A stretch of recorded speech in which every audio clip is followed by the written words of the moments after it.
Nossos convidados estão há 10 anos misturando R&B, soul, samba e funk em shows no Brasil inteiro. No currículo deles tem apresentações com Sandra de Sá, Ed Mota e até com Gloria Gaynor. Eles estão de volta ao The Noite para mostrar mais um pouquinho desse som dançante e autêntico. Damas e cavalheiros, com vocês, Serial Funkers!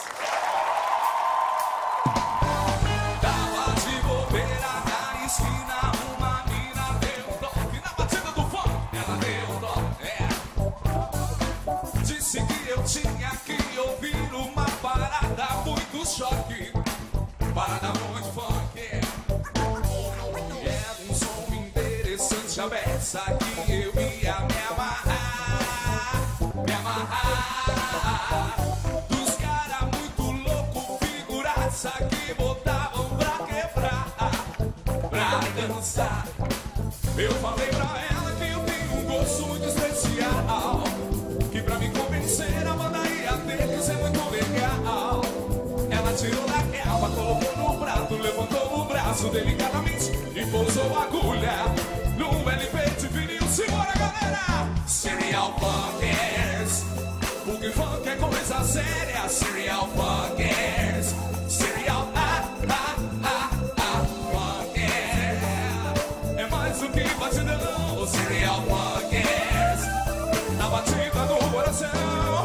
Tava de bobeira na esquina, uma mina deu um toque. Ela deu um toque, disse que eu tinha que ouvir essa parada muito, muito choque, parada muito funk. E era um som interessante, a peça que eu ia me amarrar, dos caras muito louco, figuraça que botavam pra quebrar, pra dançar. Eu falei pra ela que eu tenho um gosto muito especial, que pra me convencer a banda ia ter que ser bem mais legal. Ela tirou da capa, colocou no prato, levantou o braço delicadamente e pousou a agulha no LP de vinil. Serial Funkers, porque funk é coisa séria. Serial Funkers, Serial Funkers, é mais do que batidão. Serial Funkers, a batida do coração. Serial Funkers, porque funk é coisa